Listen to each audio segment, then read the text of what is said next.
Praise the Lord, hallelujah.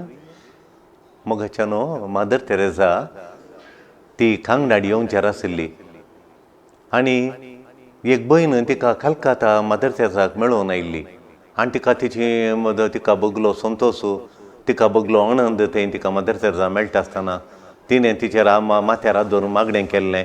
तें पुरो तिका तिच्या काळजान बघून तिका मागीर एका तराचो संतोशायेर वर्तो जालो तिचो संतोश. आनी ती येवन म्हज्या मांय कडेन सांगतली किताळे म्हाका बेजाराय, किताळे कंत आसली आनी हांव कशी मदर तेरेसा मेळ्ळ्या उपरांत म्हजो ती कंत बेजाराय पुरो वचून म्हजो संतोश हाटापूंक म्हाका जायना.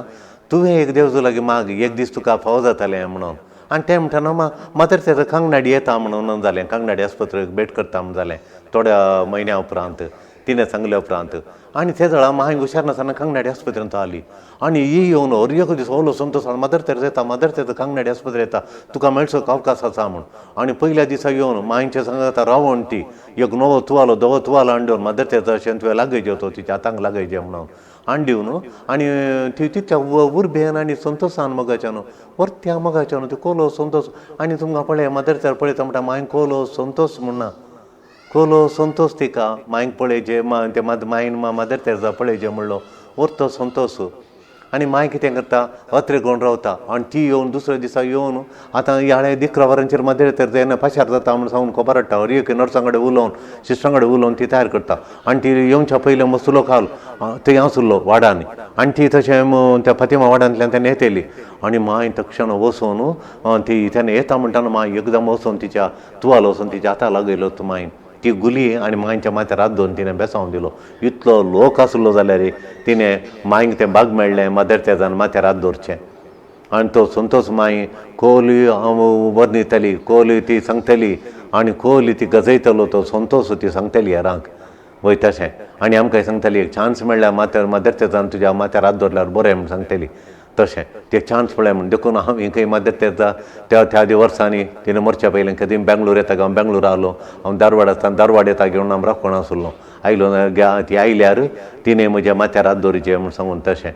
मोगाच्यान एक मनशाक भेटिल्ल्या त्या क्षणां ताणें तुज्या जिणेर परिणाम घालो जाल्यार त्या मनशाक हेरांची वळख करून दिवंक भारी आमी वदारता आनी अत्रेकता. तशेंच वांजेलांत आंद्रे कान करता म्हळ्यार तो फामाद जावन आसा, आंद्रे फामाद जावन आसा जेजू लागीं हेरांक हाडच्यांत, जेजू लागीं हाडच्यांत तो बारी फामाद. ताणें ताचे आसलेले दाखले वांजेलांत दुसऱ्या कोणाचे नात, हेरांक जेजू लागीं हाडिल्ले दाखले तितले दाखल्यात वय.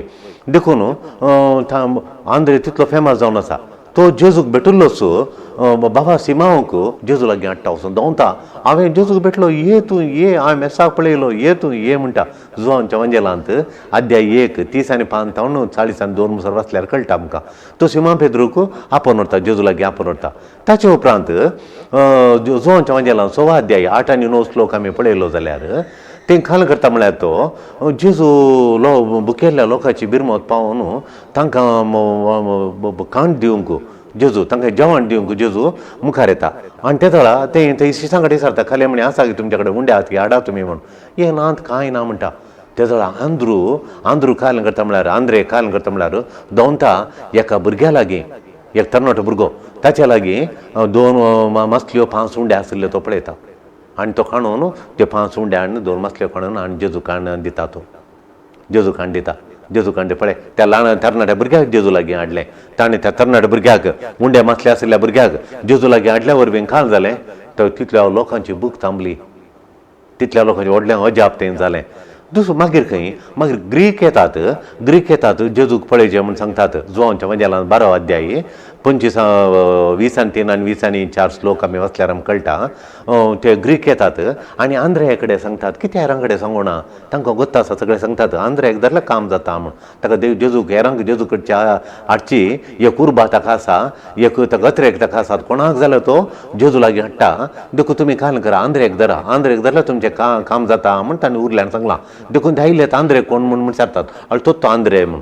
देखून ते येतात सिमांचो भाव आंद्रे ताचे लागीं वचून सांगतात आमकां जेजूक पळयचें म्हणून. आनी सिमां पेद्रू नातानाल्याकण जेजू कडेन सांगता ग्रीक देशांतून आयल्यात तांकां तुका पळयचें खंय म्हणून. देखून सगळ्यांक तो व्हड उर्बेन तो सगळ्यांक जेजू लागीं हाडटा.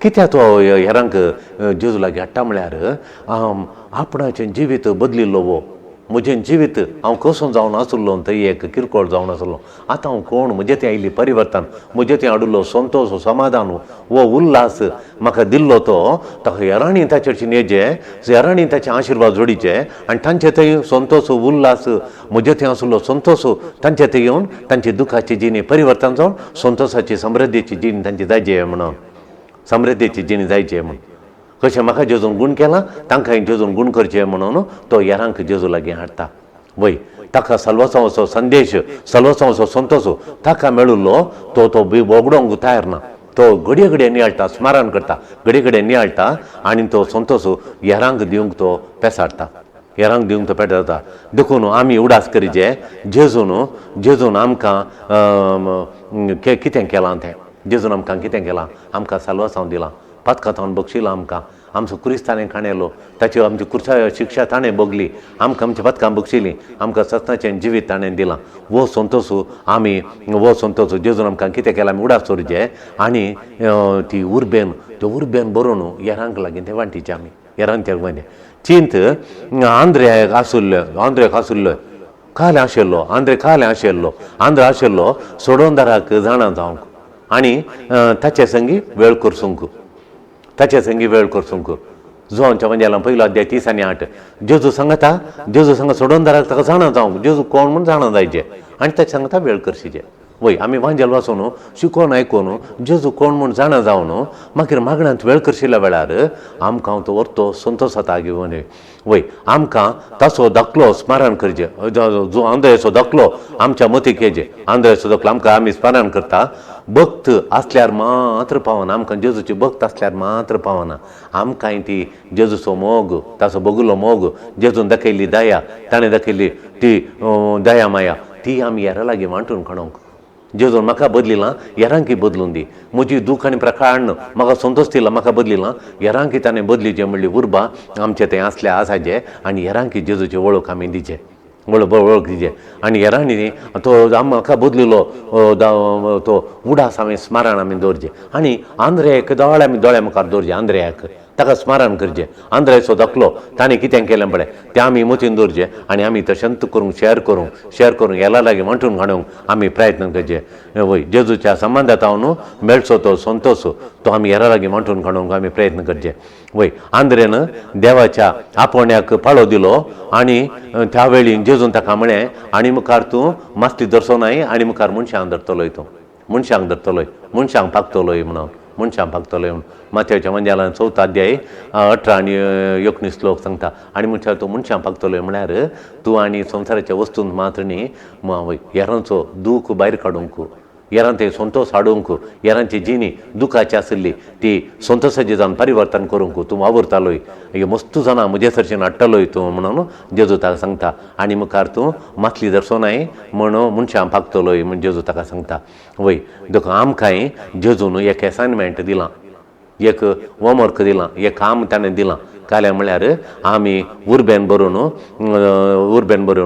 आनी हेरांक हाडिचें म्हणून पूण नाना रितीनी एकूच लेखाची स्टायल न्ही एकूच स्टायलाच्या आसना एकूच लेख आसना स्टायल दुसरी आसता आमचे वय आनी आमी दिवची वांटची रीत दुसरी आसता स्टायल दुसरी आसता आमची वय एकलो कंथारा म्हणून हेरां दुसऱ्या लागीं हाडल्यार आनी एका कंथारा म्हणून ताळो नासल्यार तो ताच्या बऱ्या कामा वरवीं आनी एकलो ताका कंथारा म्हणूंक जायना तो बरें वाचूंक जायना देवाचे संदेश उलोवंक जायना पूण प्रामाणीकपणी आनी एकलो खंयचे ताचे स्वार्थ नासतना निस्वार्थ जिणी तो जियेता कोणाचें बरें हरे कोणाचें तावन तो कांय अपेक्षा ना पूण हेरांक बरें करूंक आशेता वय देवाक पयलें स्थान दिता तो हेरांक तो वस्तू दिता हेरांक बरेपणाक तो वस्तू दिता ताच्या जिणयेक न्ही निस्वार्थ जिणी ताच्या जिणे मुखांत जेजूक तो लागीं हाडटा वय ही एक वय जेजू लागीं हाडची संवय काल एका दिसाची 2 दिसाची पावना ती संवय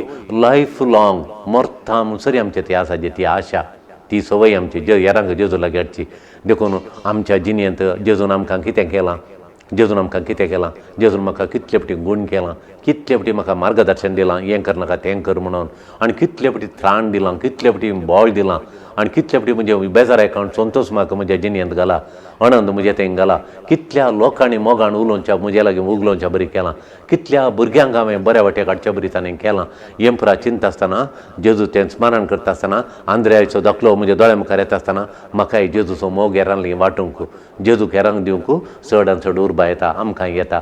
मोगाचें न्हू आंद्र्याचो धाकलो आमच्या मुखार दवरया, आमकां सम्यान कितें केलां पळय तें बगुल्या आमी तो संतोश हेरा लागीं वांटून घेवंक आमी मुखार येवया. वो ऑक्टोबर म्हयनो पाप साहेबान मिसांवस आमी शेअर करचें म्हूण सांगलां. आमकां मेळिल्लो संतोश हेरा लागीं वांटिचें म्हूण पाप साहेब सांगता.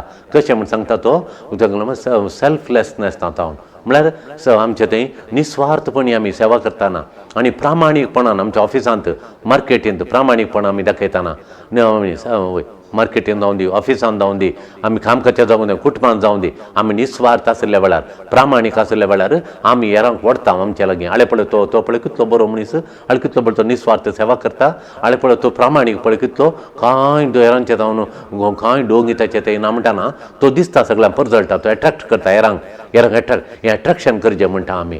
आद्विता म्हण सांगता, मिसियो आद्विता, मिशन आद्विता म्हळ्यार आमचे जिणेद्वारे मिसांव करचें म्हण सांगता. देखून ह्या ऑक्टोबर म्हयन्यांत जाता तितले आमी जेजूचे स्वार्थ हेरा लागीं आमच्या जिणेद्वारे वांटून घेवंक आमी मुखार या. आमेन.